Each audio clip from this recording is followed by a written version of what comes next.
everyone, and welcome to another show of Ahead of the Curve. Sorry about this week. Things got a little kind of finagled last week. Wasn't feeling really well, as you guys know, and it's kind of a scary time to not really be feeling very well. So I ended up having to push the show ahead by a few days, and we've got two shows for you this week. So that should be quite interesting. But today we've got Holly Danger on, and welcome to the show, Holly. Thank you so much for having me. I'm so excited to talk with you. Yeah, absolutely. And thank you so much for being so accommodating last week. You know, I felt really bad calling you up like the hour before and saying, yeah, we're not going to be able to do the show today. Well, we are in the COVID era right now where I don't have as many events or any events jobs right now. So the schedule has opened up quite a bit. So fortunately, we can make time for things like this now. Yeah, no, that's awesome. Awesome and not so awesome. It's true. There's definitely a pro and a con to it all. The good sides and bad sides, you know, I find it's my wife is very much of a silver lining kind of gal. Mm-hmm. So she's all about like trying to she always finds the silver linings, and sometimes it annoys me because I'm like, I just want to be grumpy. I just want to vote for a minute, please. I am a silver lining kind of person, mostly optimistic, but I'm actually in my first year working for myself too, so it's not really the greatest time to be starting a business. Hey, Kristen, welcome to the show.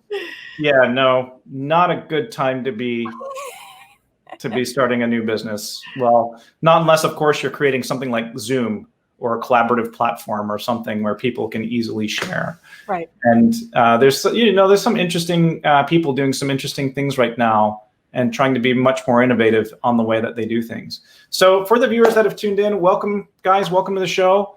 Again, I've got Holly Danger on. And Holly, could you give us a little bit of background of where you come from, how you kind of got into becoming a digital artist and working in the ways that you do? Yeah, sure. So thank you. Sure. Lovely introduction. Yes, I'm Holly Danger. I'm a video artist based in Stamford, Connecticut. 4 years ago at this point, I opened up a small space called the Danger Gallery, which is what I'm in right now. You can see my my silver sparkly entrance to create the experience as soon as you walk into the studio. Right behind me, we have we can't see it, but like a little couch area where I do some live stream interviews. And then in the other side of the studio, we've created a complete 360-degree video experience for live performances. And we have been doing that quite a bit during the COVID times and being in quarantine. But I did want to kind of circle back and kind of share some screens, some slides that I put together just to kind of share a little bit about my background, because it's a little bit of an interesting journey. So the three areas that I'm mostly in right now are video projection art, immersive experiences, and live performances, as like being a VJ on stage and mixing video live the way that a DJ does with sound. And now let me go into these. But I wanted to say that I found this recently. This is when I was 9 years old, and it said that if I were to be— You actually still have something from 1988? I found this recently, and this is my first artifact from my life that says that I wanted to be an artist. And I think that's pretty validating for me now to be being here with you, saying that I am a full-time artist. And what's kind of funny is that my art actually looks like that little picture there. You see my little drawing at the bottom of that? Yeah, that must have been stuck in your subconscious somewhere. Right. Like way back there. Exactly. So I just thought that was kind of funny because when I first wrote that, I said that I wanted to be a painter. But that's probably because video projection and video art didn't really exist when I was younger. So I just thought that was kind of funny because here we are in a completely new medium. It's the medium that I've fallen in love with. So have you also incorporated a lot of animals into your art? Because I see it's funny. I haven't recently. My work has become very abstract over the years, much like the picture on the right here.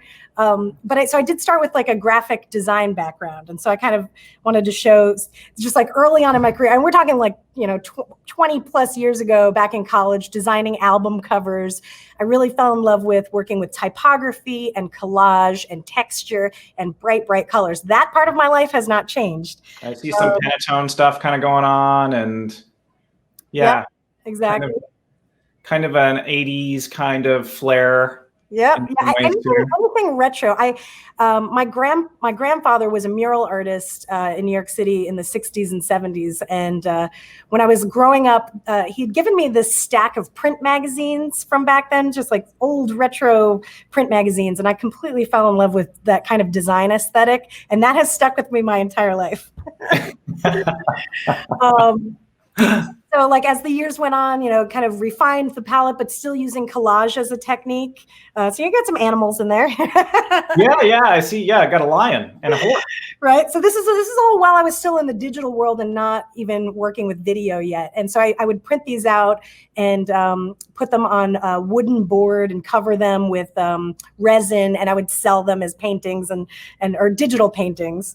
And so I was in college. I was studying graphic design, print based, for several years, and then I met this guy. I don't know if you've known of Elliot Earls, well-known graphic designer. He's the head of design at Cranbrook Academy of Art, and he's a live performer. This guy changed the entire trajectory of my career because he taught. He's the one to blame. He's the one to blame. So I went from like doing print graphic design, and then this guy was a visiting artist teaching After Effects and Director and Flash back in the day. Oh, and, wow. There's a blast from the past. Right. And, like DVD Studio Pro and all those old programs. But it was completely something I fell in love with because all of a sudden I could make my layers move across a timeline in After Effects. And so he really did kind of change the trajectory of my work. And I show this because I've spent much of my life in day jobs. I worked in advertising for 6 years at a place called North Castle Partners. I was the broadcast designer there. So I really got into doing motion graphics and video for print and TV and radio. And that's kind of where I kind of started building my chops as a video editor. But also just like not really knowing that I could be an artist full time. I always had my dad's voice in my head saying you need to have a 401k and health insurance, all those things. So, as an artist, like you're like, you need a career. You need a career and a graphic design career. I'm still being creative. I'm still using my talents. And so I did that for so many years. But then I was also so I live in Stamford, Connecticut, which is about an hour outside of Manhattan. So I'm like kind of living in the suburbs and driving down to Manhattan in search of art and music culture. And I would come across places like this. Have you ever heard of Monkey Town in Brooklyn? No. No, and I've been there like so many times. I've never ever heard of Monkey Town. Well, they closed down several years ago, but I would drive into the city and I would see things like this or go to underground shows where they were using projection, in tandem with DJs and stuff like that. And so I started kind of making the connection between what I was doing at my day job, as a video editor and a graphic designer, and seeing stuff like this and seeing people get up in the middle of the room and perform the work live. And so that really just it just captivated me to say, like, this is what I need to do. You're not sitting at a desk in an edit suite, by yourself, as an editor and without that, that energy as like a musician would. So I kind of fell in love with this art form. And I'd also gone to see Pipolati Rist at the MoMA, who had been doing these large-scale installations. I'm still talking back, like we're in 2008 at this point, but I'd never seen work like this before. And, I just driving into the city and seeing things like this completely changed my perspective. So I just kind of want to show some of that background because that's how I got into becoming a video performance artist. There was a series in New York called The Warper Parties. You ever heard of The Warper Parties? Nope. Well, they would pair performance. They would pair VJs with DJs, and it's just kind of a big community of electronic musicians. I had never done anything like this before. But have you guys heard of the Warper Parties? What's that? I'm like, have the viewers heard of the Warper Parties? Oh yeah, that's a good question. Honestly, they've been going on for years. I've been a video performer for the last 10 years. Maybe more than that now at this point, but they're still going on today. I mean, I don't know about through COVID, maybe they're doing online performances, but it was a really cool way of meeting musicians and being paired up with them. So the guy on the screen right now, this is Kodomo,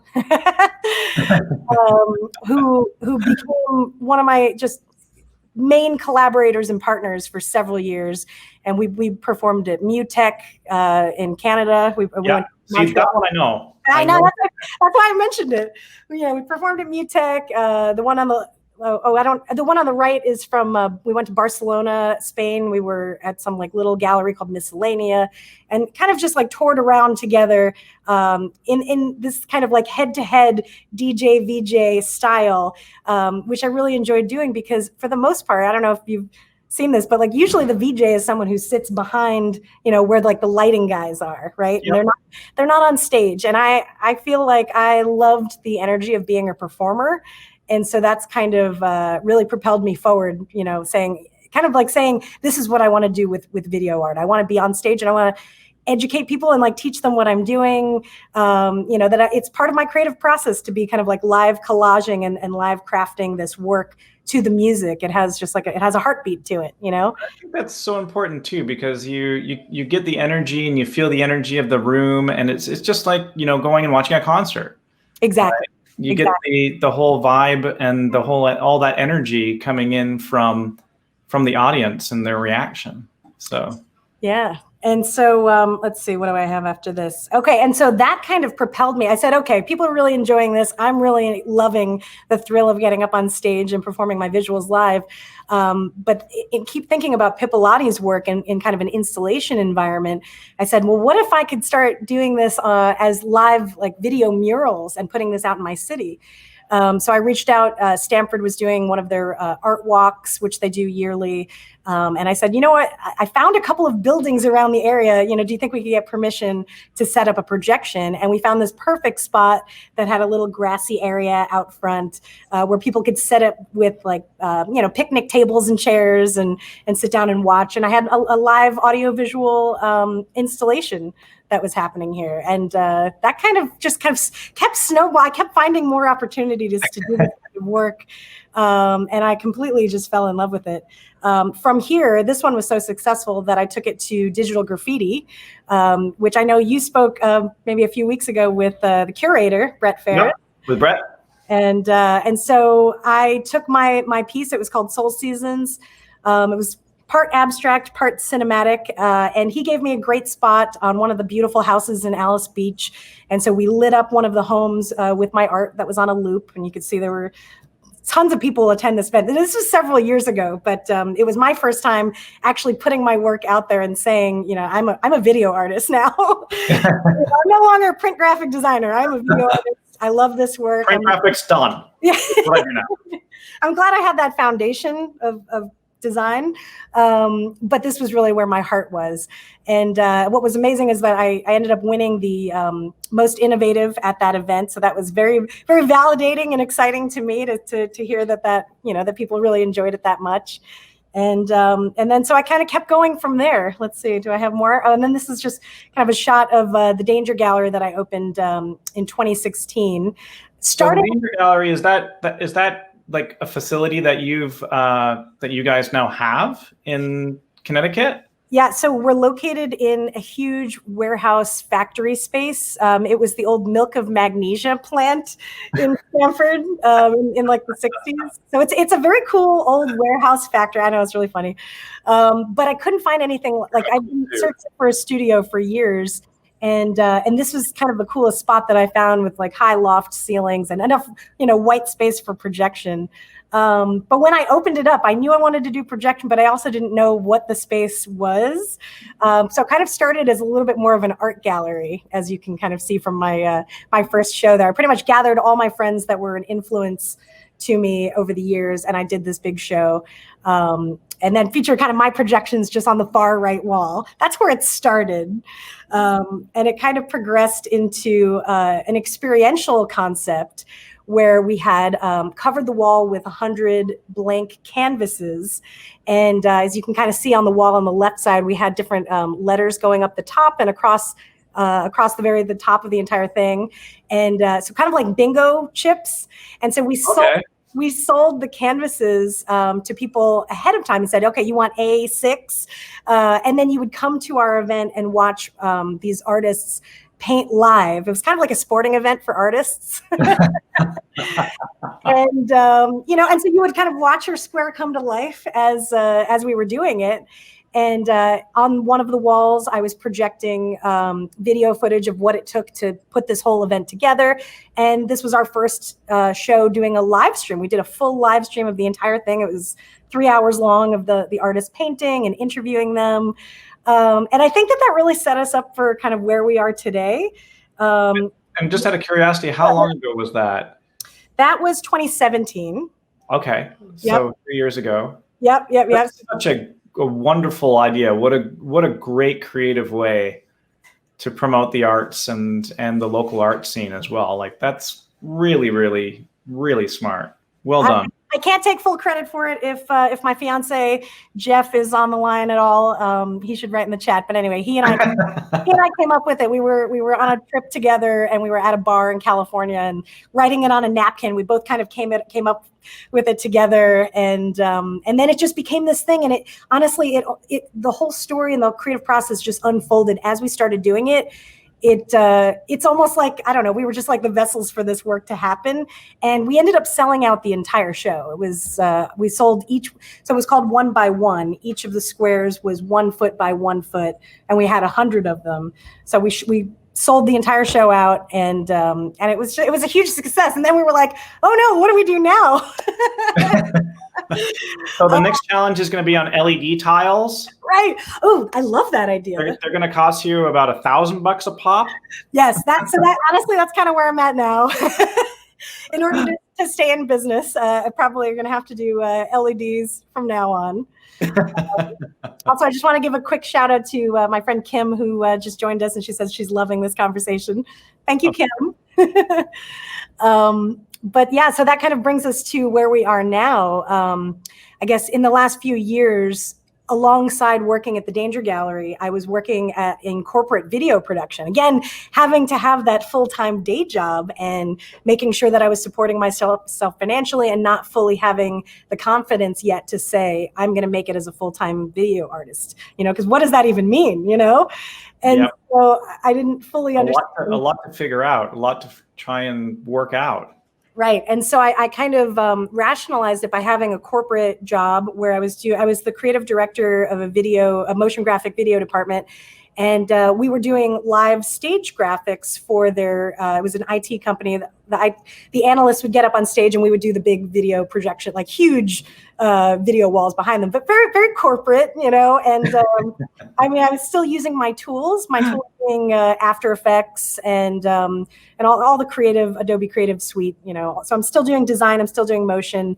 And then in my after hours, I'd work like 10 hours a day, and then I would come to the Danger Gallery with my fiance, and we would just try to figure out what to do with this beautiful space and how to transition into having this become my life. And so what you're seeing in the picture here is what it is today, which is kind of a fully immersive experience. And it's kind of dark, but that's me behind the DJ booth doing some live VJing, and we've got Japanese lanterns hung up on the screen. We've kind of tried to figure out how we can create experiential environments in this space, and then throw events and invite our local community into them.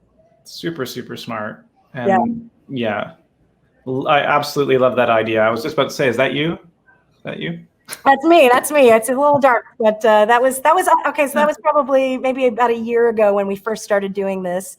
And then let's see, what else do I have in my slide here? Okay, so this is what it looked like right before the quarantine happened. Jeff is my fiance, Jeff.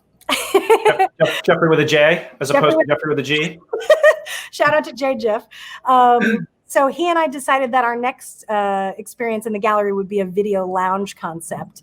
And so I invested in all these beautiful white fluffy rugs and bean bags and chairs and just couches and all this kind of stuff to create a warm, intimate sensory experience where we would just invite 15 to 20 people to come into the space.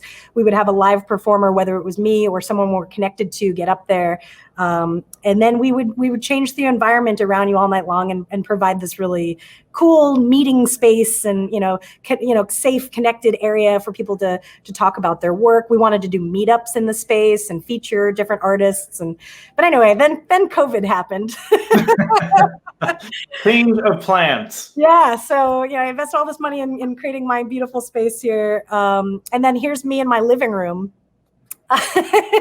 Because we decided to start doing a live stream show, much like you. So this is actually when I caught on. So you asked me before how I found you. Yes. And we actually have quite a few mutual connections, but I saw that one of your live streams had popped up, and I was like, oh, let's go check this out. This looks really cool.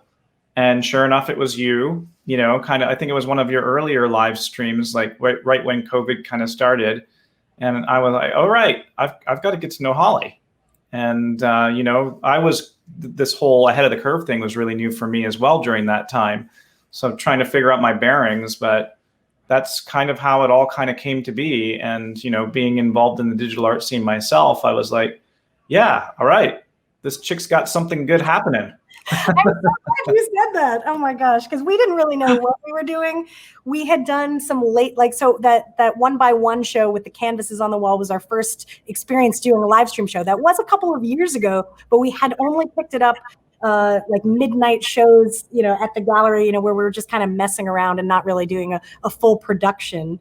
So anyway, we decided to just bring all of our gear and set it all up in the living room, projectors and screens, and it just became this regular weekly show. And again, like no expectations. I really just wanted to have fun. And, I was really kind of depressed with everything that was going on, being, having no work. All of a sudden, all of my events work. I work doing video installations, in shared in experiences that are shared, for events and things like that. And all of them kind of went immediately on pause.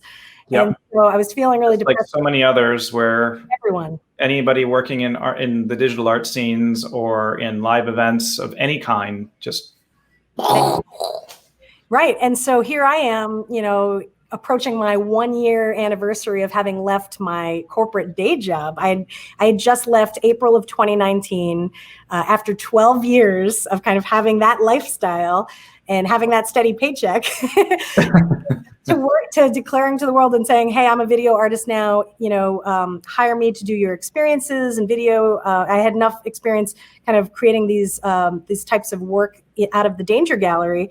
But all of that kind of just came to a halt. So here we are doing these shows in our living room, not really knowing what's going to happen. So it's been like a very interesting learning curve, getting up to speed with OBS software, different camera angles and and now I'm kind of a DJ. I always started out as a VJ, somebody who would work with a musician, and have them kind of take care of the audio side of things, and I would just be the one creating the live video on the fly, based on my animations that I would create in After Effects. But for this show, I became a DJ and a VJ, which wasn't part of the plan, but I'm really excited about it now. Now this is where I want to be now, just as a live performer and as someone who creates installation experiences. So that's kind of what I've been doing. Let's see what else I've got here. Oh, and if anybody wants to join our shows, we're doing them every Wednesday and Saturday night, as it says on the screen, at 9 p.m. Eastern time, Facebook and YouTube, but YouTube has been more stable. Yeah, I don't even know which one, like for me, broadcasting to both Facebook and YouTube at the same time, I'm not entirely sure which one is more stable, but okay. so far, so good. Oh, and Oswald says, out of a low moment, magic happened. Yes, for sure. And there's so a lot of really good moments that have come of this, though, and a lot of really good things that have come out of this whole thing. And you're just seeing so much innovation and so much creativity, and especially in the digital art scene, like I've been noticing a lot of people have been getting really creative at the way that they're doing things and really positioning themselves in their own unique ways. And that's one of the things that I noticed about you right away. And you doing your weekly shows and bringing people into your space and, doing your thing. I was just like, all right, she's got something really special happening, and she's found a way to find the silver lining, as we were talking about before, within this whole thing. And so you said that I popped up live one day and that's how you found us? Yeah, I found like there was a stream. I think somebody might have shared it, and it ended up coming up on one of my feeds. So I was like, oh, cool, click. The power of sharing. I want to thank all my friends out there who are listening right now that share our feed every week. Absolutely. And to all of you who share this feed every week. Oh, well, I'm so glad we connected about this. And I think if you don't mind, I just keep kind of going through some of these images because I'm a visual learner, I'm a visual storyteller. I know we wanted to talk about this anyway, but this is something else that kind of was birthed out of being really depressed in quarantine at home, not having my art space to work in. Was a series called Atmosphere. Yeah. And so you heard me talk a little bit about this, and I guess what I wanted to say about it is that I'd created installations before that were to become sanctuary spaces. I find that a lot of digital art, and I don't know if you would agree with me here, but I feel like a lot of things that are out there, especially in the VJ world, are kind of aggressive, very digital, I don't know, almost like a punch in the face sometimes, like almost too digital.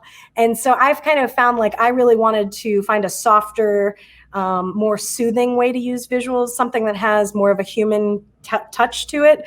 I think that's also why I like collage and texture. It just kind of brings a little bit of an imperfection into it, which makes it a little bit more human and more relatable.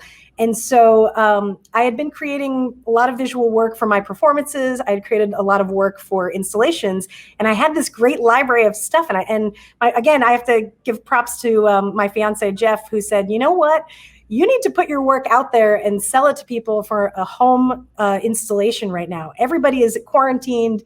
Everybody needs a change of scenery right now. What if you created an audiovisual experience that people could have in their homes? And I'm thinking, oh no, what does this even mean? How do I do this? Smart man. Yeah, he's very, very smart. I owe a lot of my actually being able to get things done to Jeff out there, because he kind of pushes me a little further than I would push myself. And so anyway, we found Vimeo on Demand, which is great for digital artists to sell their films and video work on there. I hadn't seen anybody doing anything like what we were doing. So I created started out as like, let's just try one, but I ended up doing 3 20-minute video art loops that were synchronized to sound. Each of them kind of is a progression of the one before it. So the first one is this one here called Atmosphere Relax. And it's all kind of based to create an atmosphere mood in your home and kind of bring you to a very meditative, quiet space. And I know that everybody was super stressed out and depressed. And I was going to say, I think everybody could be using that like right now. Yes, please. And it's totally available on hollydanger.com if you want it right now. I've made it really affordable because I wanted it to get out to as many people as possible. And the 20-minute time frame of it, I think, is pretty great because for me, 20 minutes it's kind of a good meditation, and it's also a lot of people use it for productivity. You know, like I forgot what is it called, the Pomodoro technique, right? When you have a timer for 20 minutes and you try to get something done. Yeah. So I made this in 20 minutes. Doesn't work for me, by the way. It doesn't work for you? I actually have this, which is my 1 hour glass. So if I'm charging clients by the hour, or if I'm trying to not get distracted online, I just kind of set this on my desk and have that visual cue when I'm done with a project, or, you know, like, oh, an hour's gone by. You better be moving forward. Get on your game. The sand's almost gone. But anyway, with Atmosphere, so we created Relax. Another thing people were saying to me, I was asking questions like, hey guys, what do you need right now to my audience? And a lot of people were saying, I need focus. I'm not productive enough at home. So I said, okay, I'm going to create one that is just for focus, with a little bit of a slow beat, but it's not too distracting. But it's something like I don't know about you, but when I'm traveling, like if I'm on a train and there's scenery going by my window, I don't know, I just feel like comforted by that movement. Or I live right on the Long Island Sound, so there's water outside my window. And so just having that movement keeps me mentally focused. And so that's what I wanted that particular video to be. And then the last one, because I wanted to kind of balance it, was one called Energy. And so that was kind of like my little dose of vitamin D, like a little sunshine boost if you're kind of because half the time when I was in quarantine, I was just feeling exhausted. And I was trying to vlog about it every day, but I felt like I was coming on and saying like, hey guys, like nothing's going on today. I'm not Same as yesterday. so uninspired. It's just Tuesday, but and so this is kind of like to give you that little boost. So if you if you watch all of them, it's 1 hour video series. And so all of those are on demand on Vimeo. And I plan to keep making them, but it was just such a fun project to work on while in quarantine, because it really kept me focused, even if I didn't have client work coming in. Yeah, I think that's really important too, is to try and keep focused. Even if you've got nothing going on, that's bringing you some good income, then at least keeping your brain moving and rolling and keeping everything flowing and even trying to keep a routine is really important. Yeah. So it's so easy to spiral way out of control once everything goes to hell in a handbasket. Well, I found that having deadlines on my calendar, even if it was self-imposed by me, like saying that I was going to do a daily vlog, no matter what, and or even like working on these projects and saying, okay, Friday this is going to launch. Like having those self-imposed deadlines helped me get things done. Yeah, absolutely. So these are all just images of the same thing, just to kind of show. And the other thing I thought was kind of interesting about it is that if you're in a dark room and you put this on your television, well, one, it becomes a piece of moving art instead of a black square on your wall while your TV is off. But what we found is that it also, like, the lights and the colors from the TV are so bright that they kind of emanate and bounce around the room with you. All over your space. Right. All over your face, all over the walls, and it kind of created this mood that it wasn't limited to just your TV. It actually provided a small bit of an immersive experience for being trapped in your homes. But it's so important, again, just mentally, to have that mental stimulation and to just know that there are people out there that are creating these things to help you as well and make you feel that you're not alone. Absolutely. And I feel like I needed this for myself just as much as I wanted to share it with other people. When I'm having one of those just like really low days, I'll put this on in the background, and I'm not going to lie, like, it really does change your mood when you just have it. There's something that happens when there's this beautiful synchronous feeling between visuals and audio that just go together. I just feel like there's something in your brain that changes. And I don't know, it's something that I want to explore as an immersive artist, just what sensory elements do to enhance the work. So what, I'd love to hear from the viewers as well, what you guys are doing right now to relax. What do you guys do to get away from the madness of what everybody's experiencing today? It'd be wonderful to hear your thoughts on what you guys are doing while we're on the topic. Yeah, definitely. So what really kind of motivated you to do this, aside from, your wonderful fiance coming up with the idea, and what was the creative process in creating it? Okay. I was definitely just highly motivated by the circumstance. Like I said, all of my work had paused. I was kind of in a panic mode. And I was personally looking for my own sanctuary, and it also comes from wanting to, I feel like that's kind of how I deal with things that are uncertain in my life, or, just things that I'm having trouble dealing with. Creating and making art has always been there as a way to deal with those problems in my life. And so I'd say, like, last year, I started working on a daily Instagram, creating video art every single day and putting it out there in the world, even if I didn't like the outcome. Yeah. We called this part of being an artist, a true artist. I called this garbage art, and and it was really just to kind of, again, to like keep learning.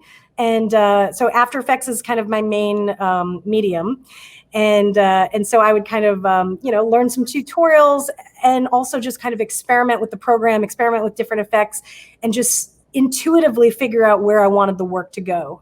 Sometimes I would take a piece of music and just kind of visualize what I feel like the music looks like. And I feel like I have a pretty good I trust my intuition in that area.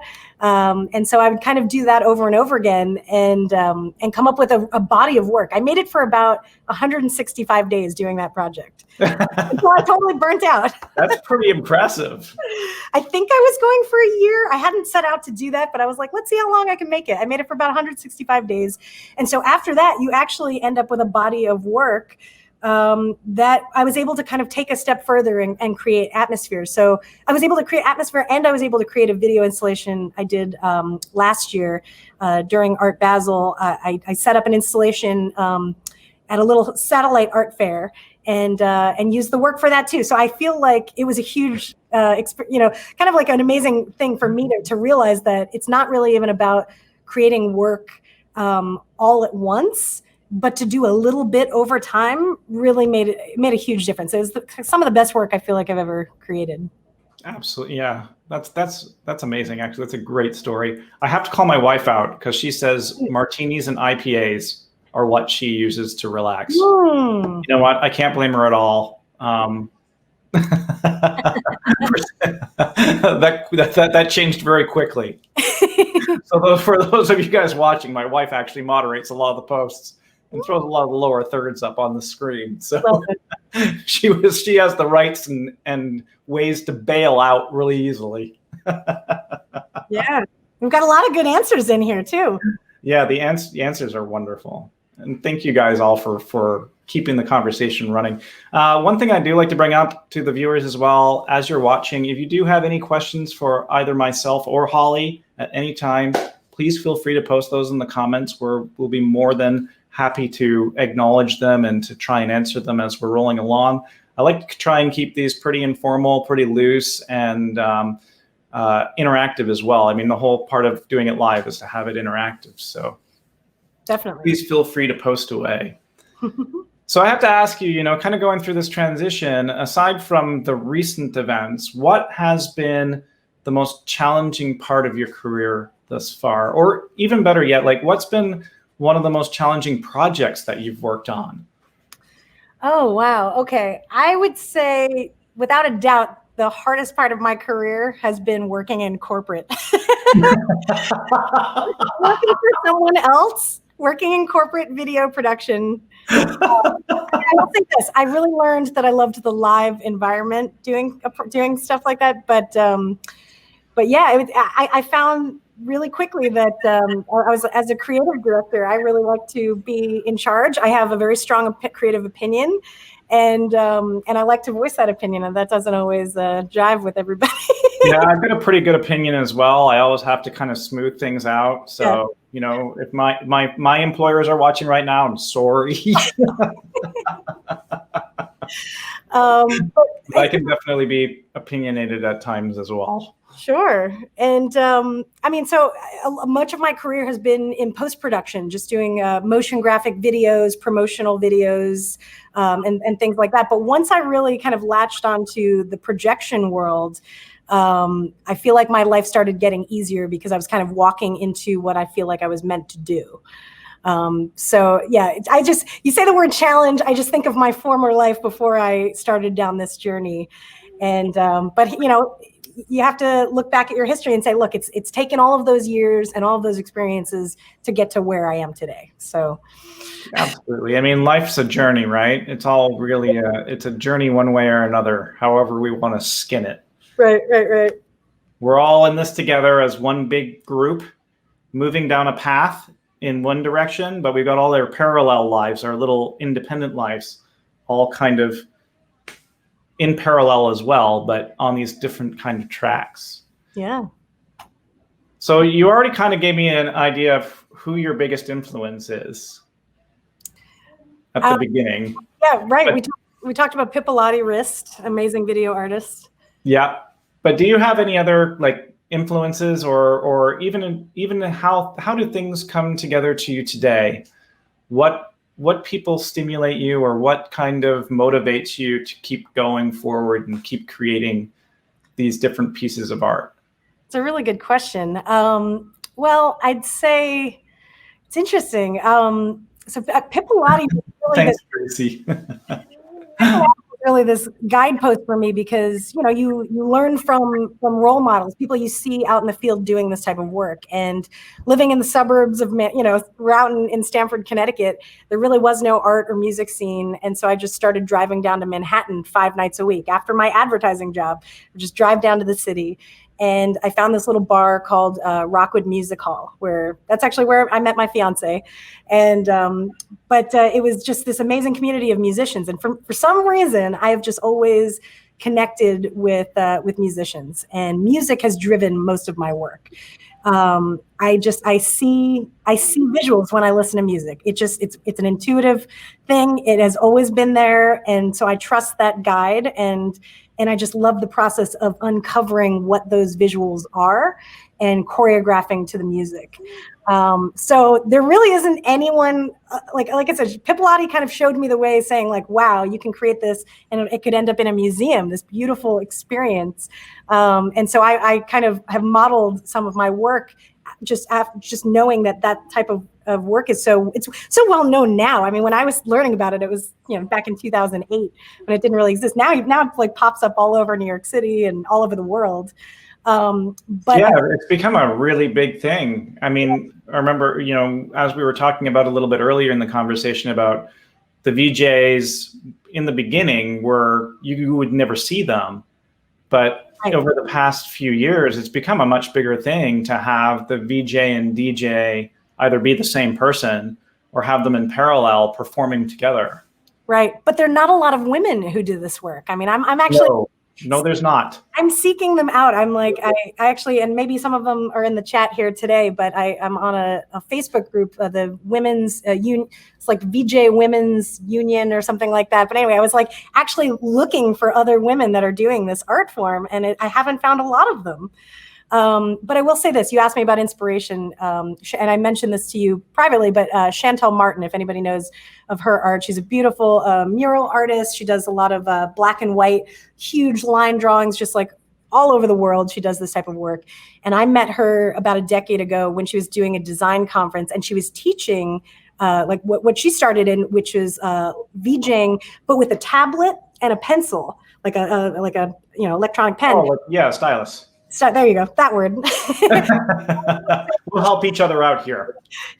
Words, you know, I'm a visual person, you know. Trust me, I'm horrible with words most of the time. So she was living in Japan, and she was doing VJing with her pad and stylus, and actually doing live drawing to the music. And so I remember going to this design conference. I had two options: go to the motion graphic class or go to Chantel's VJ class. And I said, you know what, I'm going to go to her VJ class. And we became fast friends. And I just I was like really impressed with how she has lived her life, you know, just kind of creating her own path as an artist. And so she's kind of been an inspiration to me for several years. That's awesome. Yeah. And that, again, is a fantastic story. Thank you.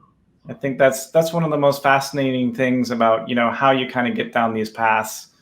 And I find that especially a lot of people in the art scene in general, it's a really interesting exploratory path to get from point A to point B. You know, there's some people that just kind of have that drill and that determination and then the knowledge right away of, I know that I'm going to be a scientist or what, you know, a mechanical engineer or whatever. They already kind of know it. They've already got the path. They go to school, they do their thing, and they do their job, and it's like, boom, I'm here. Right. But it's always fun with the arts because it's so organic, and you kind of you almost like never know where you're going to end up landing. Well, and it keeps life really interesting. I mean, I really hope that I do this until I can't do this anymore. Like for me, I started in theater, you know, and I was doing live theater, and I was always told that I should be an actor and be up on stage. Right. But I hated being in front of people because I'd always get super nervous and anxious. And, you know, I kept on having the what ifs pop up in my head. What if I forgot my lines? What if, you know, and it was just so unbearingly stressful for me to even think about it.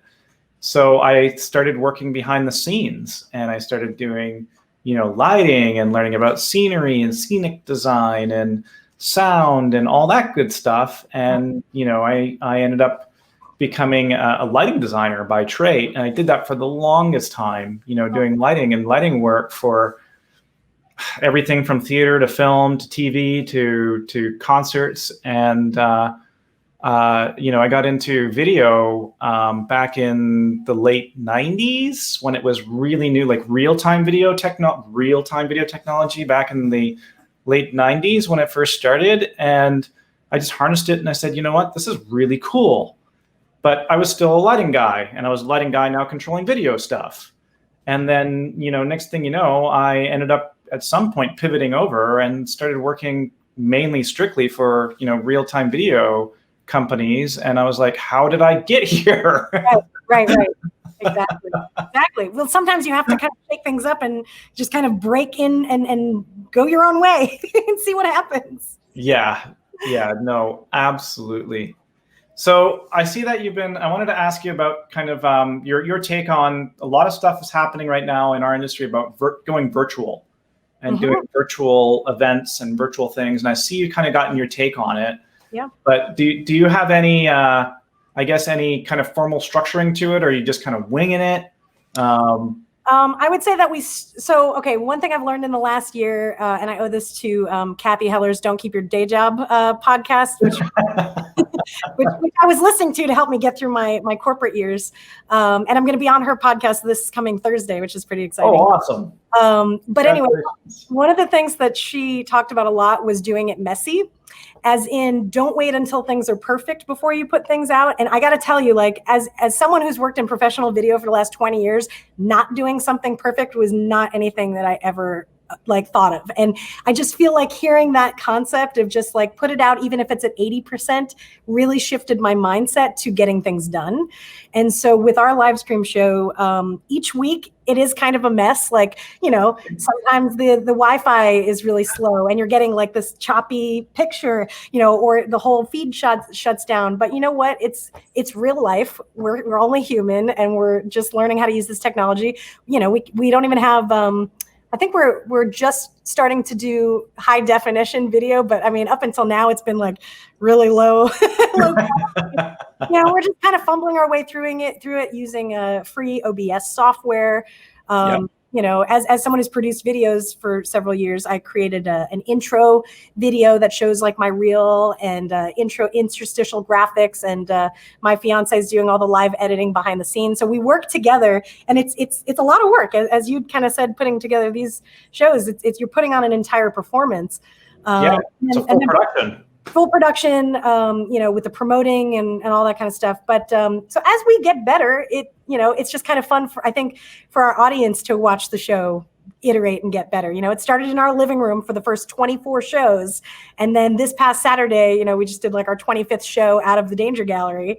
And so we're back here now, and it's like a whole new setup, with 3 different cameras, and we're trying to keep it interesting. It's like, you get in your head after a while saying like, what can I keep doing to make it better and better? And how can I get people involved? Because I don't see your faces, I'm just kind of like, it's a talk show. I'm just kind of talking into the camera. And so we're trying to work on how to make more of a live experience happen.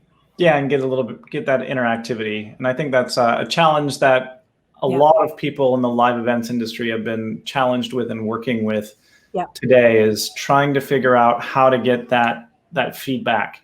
And once somebody really figures out a good way to do that, it's going to be insane. It's going to be just golden, because I love having the chat coming up here and being able to interact with people and see the comments and everything as we're talking. But it's different. It's much, much different than being able to see somebody face to face, Would you mind if I shared one more thing on my screen here? Because sure. It's kind of... While you're doing that, I actually, on the topic of production and promoting and everything, I want to actually give a huge shout out to Christy Milken, for helping me with promoting this show week after week after week. You've been amazing. Thank you so incredibly much for all the work that you've put into this. And I'd also like to thank Tracy and all of the other people that have been following me week after week for these shows. So thank you guys so much. I want to give a shout out to Tracy too, because we met back at Digital Graffiti 8 years ago. something like that. So what's up, Tracy? But I just wanted to quickly share on the screen here because, we're talking about doing virtual shows because that's where we are right now. But I wanted to say this, it's kind of promising. I've gotten requests to do live in-person drive-through projection experiences. So, yes. And so I just kind of wanted to briefly mention that because that's a thing that people want right now. And so projection mapping can still happen in safe distances. And so what you're looking at here, this is the Greenwich Dance Studio that, had to cancel their end of the year performance for all their girls. And, 20 of their girls were graduating. They'll never see them again. And so they wanted to do something really special. And so we projection mapped the side of their building right there. It's my artwork that kind of created a mood for the outside. We had music that was blasting. And then we had LED panels on the side of the building that had like a retrospective of the year of these dancers. And so kids would be hanging out their car roofs, like the rooftops and taking pictures and seeing their students, but from a distance. And it was pretty successful. And so I just kind of wanted to quickly mention that because, that exists right now. And that's kind of where I think that I'm going to be doing some more of my work. No, I am so glad you brought that up because I am a huge proponent. I mean, part of my job, of course, is working with technologies to do these huge scale projection mapping projects. And I was thinking to myself, just even recently, I'm like, there is something there. And now's a really good time to be doing these projection mapped installations, even if they're temporary, because it is a great way to be able to share large scale media in a way that can still be applicable to the way that people live today. You could still socially distance, and the imagery is large enough for people to see from a very safe distance away. You don't want to be close to it anyway to begin with. Exactly. But, I see like projection mapping right now, and mapping video in large scale is more applicable to life the way it is right now than it ever has in the past. Exactly. And I really like the idea, like for digital graffiti, kind of getting back onto that topic for just a split second. They had, of course, the festival was postponed, and then it ended up eventually getting canceled for this year, which is a real shame. I just saw that. They did do this, this little piece for the week of digital graffiti and scheduled a bunch of little events to kind of commemorate the festival and to keep it alive and moving. And it was, it was called DG at Home. And I thought that they were really onto something, to be honest with you, because like projectors are pretty cheap now. Most people have a computer. If you can get the art, and you can get the art somehow, then you can put it on your house even. Mm-hmm. And we did this little piece where we went outside and I threw a projector on the house, like really kind of cash. I can't believe I just used that, casually.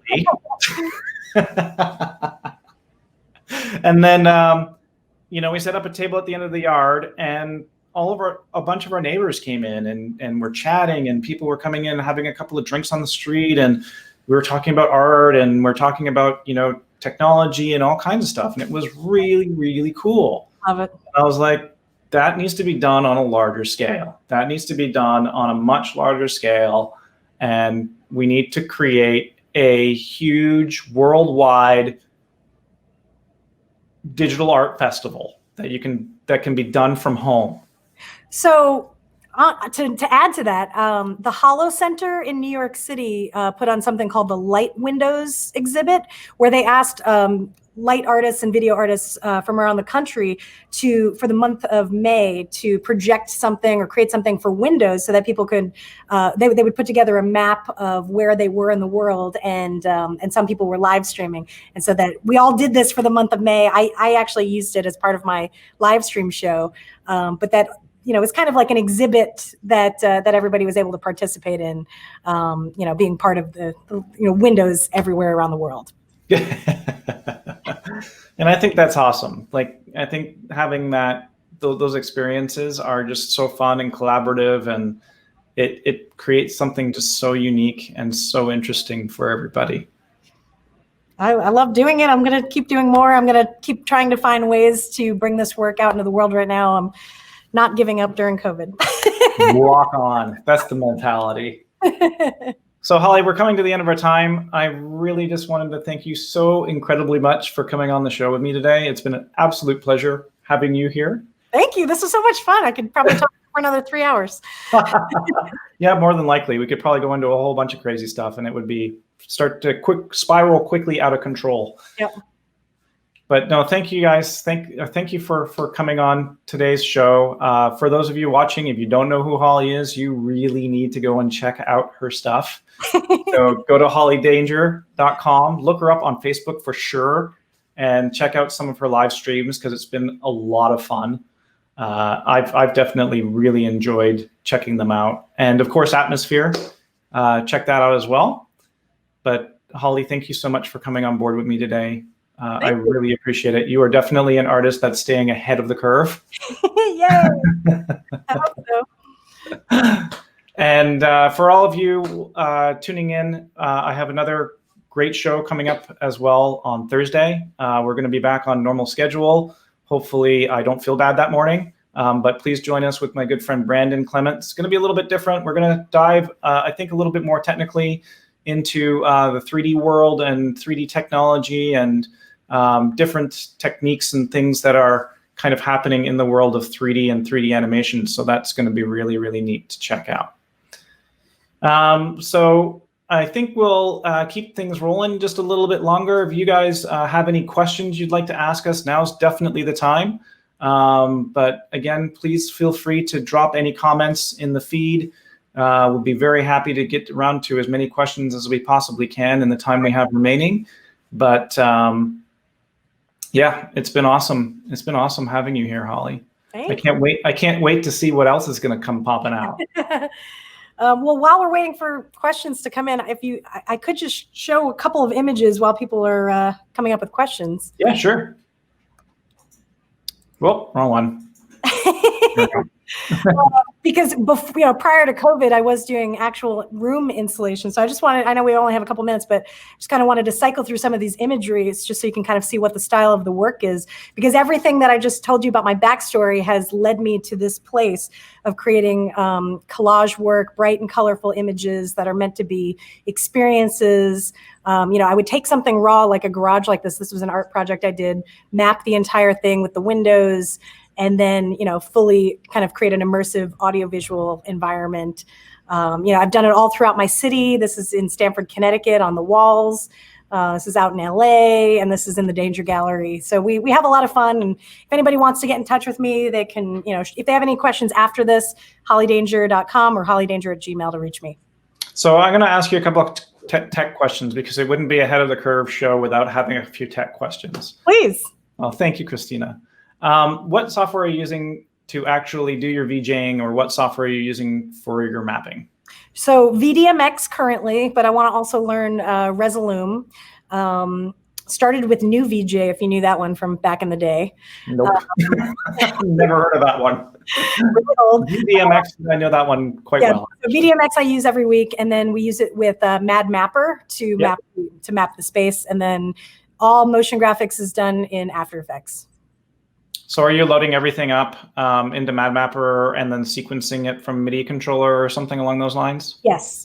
I think I have something called the APC40. So it's kind of like your standard MIDI mixer. And then I'm just kind of DJing, like DJing it the way that a DJ would sound. I do a lot of my effects before I get to the performance. I prefer to kind of like understand what I want to create and then load them in the program instead of just kind of affecting them with like the canned effects that a lot of people do to generate. So I'm very much doing a lot of the heavy lifting in After Effects before I get to the performance. I love the fact that you're doing everything. You're doing everything original as well, which is really beautiful to see. It takes a very long time to get to this point. It started. Like, do you remember those Netflix DVDs that you would get in the mail? Yep. Yeah, so I would like rent like 8 of them at a time and then rip like weird cartoons and stuff like that. That's how I got my start when when I wasn't making anything. But then over the years, it's been my kind of my goal to have a full library of all my own work, and so that's where I am now. That's awesome. And how did you get into the actual music part? Like you mentioned that you started as a strict VJ, right? Like doing the visuals to the music. and then you got into Learning the music part, and that learning curve to become a DJ is not an easy thing to do either. Well, luckily, being here at the Danger Gallery, I have 2 neighbors that are DJs, and they DJ with vinyl. And so they convinced me to buy 2 vinyl, record players here. And so that's kind of my next step, is to actually learn how to do it with vinyl. But I do have some great artists that are here locally helping me out and learning it. And my fiance, who I've mentioned several times as being a creative inspiration to me. A huge shout out to Jeffrey with a J. He's a singer-songwriter, musician, so he really is very knowledgeable in that area, and so he's helped out tremendously. Awesome. Yeah. Well, Holly, we're kind of getting to the tail end of our time, so thank you again so much for coming on board again. For those of you again who don't know Holly, again, please check her out. The information is definitely on the screen, hollydanger.com. And please feel free to tune back in again on Thursday at 1 p.m. For another what's going to be promising to be an interesting session with my friend Brandon. And as I say every week, stay ahead of the curve. All right. Thank you so much for having me. Thank you so much, Holly.